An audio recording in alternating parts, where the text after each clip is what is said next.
Hi guys, Franz here. Welcome back to another episode of Knights & Dragons. So today we're going to do the Turturdon recap, and it was a water air raid. We all know it because we have been fighting against that fucking raid boss for the entire weekend.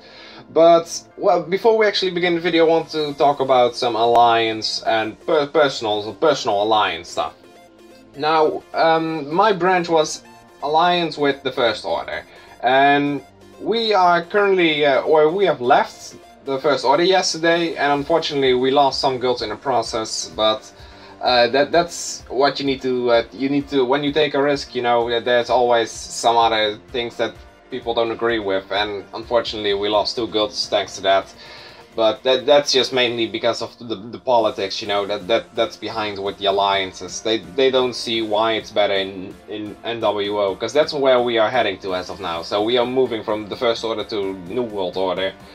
Don't even know why the fuck they're called NWO, but I'm hoping that they won't change tags on us anymore, because I don't want to keep let my members keep changing the damn tags. You know, it's a big thing for everybody if they keep changing tags. But as I said, like, we are leaving TFO to NREO, and why is that, or NWO? My apologies, but why is that? Well, it's mainly because of they run things better. They just do, okay? It's just, there's no dictatorship, there's just a council. There's no guy at the top, such as in Empire and TFO. That's how NWO is actually better than, like, TFO or NWO, or TFO and Empire, my apologies again. But the First Order is always, most of the times, it's first, you know, serial killers. But unfortunately, that's also a big issue. TFO doesn't have the power to run that much anymore in terms of, like, top 3s and top 10s. You know, they used to have that power, but ever since Family of Honor left, it was like going downhill. Because most of the guilds that, like, Family of Honor has, apparently, thanks to them, that they have over 100 guilds, so they have a lot of power.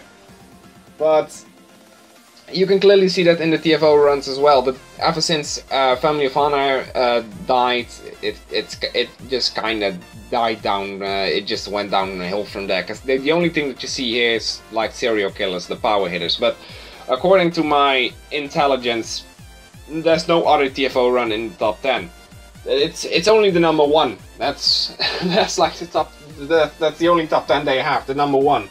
And honestly, even though you are number 1 in terms of ranking, doesn't mean you are also the number 1 in alliance-wise, you know. I would honestly say that after, I think Empire has crumbled down to whatever they are, they still have the, like, the power to hit a top 5, but a top 3 in war. I don't think, and I also have been told that they can't possibly do a top 3 anymore.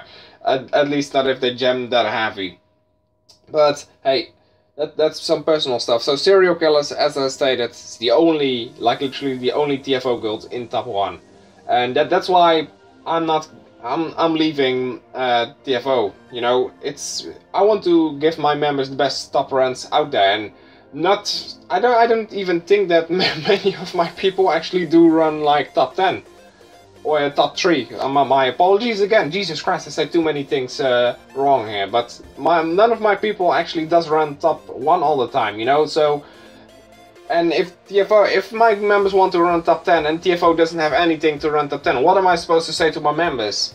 I mean, like, all I can say is, yeah, I'm sorry, but the Alliance doesn't sanction top 10 runs anymore. Or they don't do it that much, because every time it does, it gets cancelled. There's a lot of the First Order runs that just do get cancelled, and I don't know why, but I just feel like that NWO is the best for my branch vessels now, solely because they get like, they don't have to be first. What they want to do is, they just want to be as they are right now, you know. They try to get as many top runs up there, and they don't even care if you're sanctioned and you beat, or if you're unsanctioned and you beat a sanctioned run. It's so much better, you know. They don't really have rules in here, and I just like that. So we are currently in the process of speaking with the council, you know, about joining. We literally haven't joined just yet. So as of now, Rect is indie, and we are joining NWO soon. But most of the guilds, or pretty much all of the guilds except for 2, know what they are doing, and they are actually sticking with the Rect because they know what's good for them, and I always try to give my members the best that I can give them, and I feel like NWO is the best as of now. And if there's a better alliance soon, you know, that does it even better as NWO, which I feel like it won't for quite a while, then we're just going there. I also told, when I left TFO chats, I basically told everybody like, thank you for everything, and that's all that that's all that I said. And then a leadership came to me right away, and she said that it was Cats and More, and she said like, why are you leaving? And I just said like, we're not feeling that the First Order is the best alliance for us as of now, you know, no hard feelings or anything. I just don't want to make a ruckus out of it, just because of that, you know.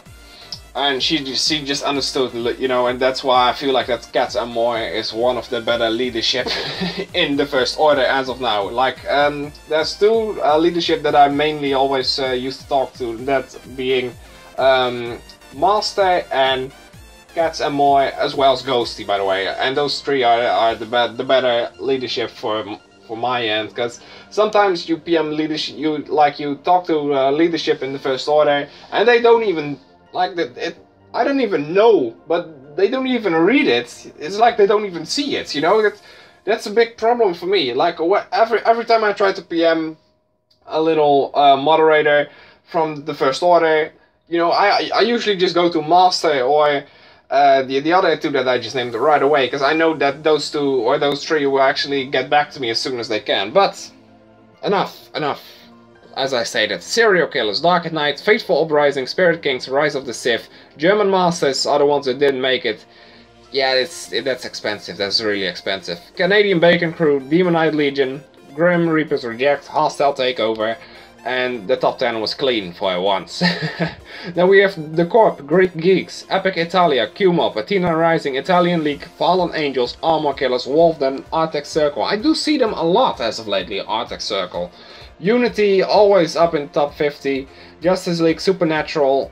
They are NWO as well now, because they left Empire. The Terrible Bones still indie. Latinos Del Mundo, The Crazy Paul, Holy Odd Mass, Snowwolves, Raid Central. Never heard of that in the guild. I think it's new.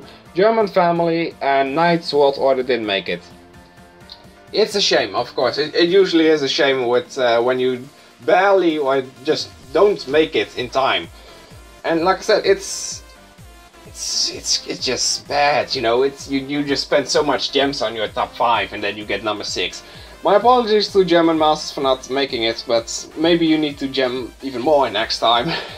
That's about all I can say, you know. It's just the truth. You guys didn't gem hard enough. Well, it was rather unfortunate as well. Maybe some of your members decided to leech. Who knows what happened in German Masters that didn't let them make it, but it's still 100 million. 150 million is all that is the difference in here. That's it. So yeah, I know, like I said, I don't know half of these guilds that's currently in here. Hostile Takeover, Guildmaster has been talking to me as of lately, really nice guy.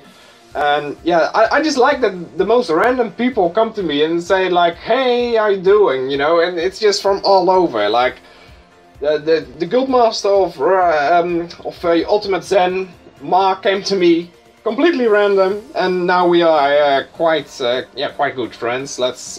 We are good friends. And then Hostile Takeover, you know, Guildmaster came to me saying he's going to retire. Was it the Guildmaster? He was called Daddy or something. But and now he's retiring, you know, and all these. It's just so nice to see that random people just come to you and from all over, you know. It doesn't even necessarily have to be Android. It's also iOS, where people just say like, hey, you know, how you doing? How's the weather there? You know, and just basic conversations. And then Knights of Dragons, wise, they say like, I'm in this guild and blah blah blah. And I just love to see people actually do that. Eternality, by the way, came in rank 109. As of lately, we have been focusing on getting the activity up somewhat more, because we were like top 200 most of the times, but as of lately we are top 150, and I see that going up slowly but surely, which is quite. I like that. I like that more as the top 250, because now we get Dragonforge ever since they are in top 125/top 250. But they need to spice up the raid as well, because the ribbons for that still kind of suck. Because top 125 was Gunslingers instead of a Dragonforge, and the Wars top 250 is already a Dragonforge. So they still need to change that. But guys, thank you so much for watching. Sorry for the alliance bullshit, but if you do a recap in general, if you do one of those, you already know that alliances are going to be in there one way or another. You know, fusion frenzies are those things that you just don't hear about all too much. But guys, thank you so much for watching. Leave a like if you enjoyed. Share this video with your friends and everybody. And if you haven't subscribed to me, just do so. And I hope to see you all again next time.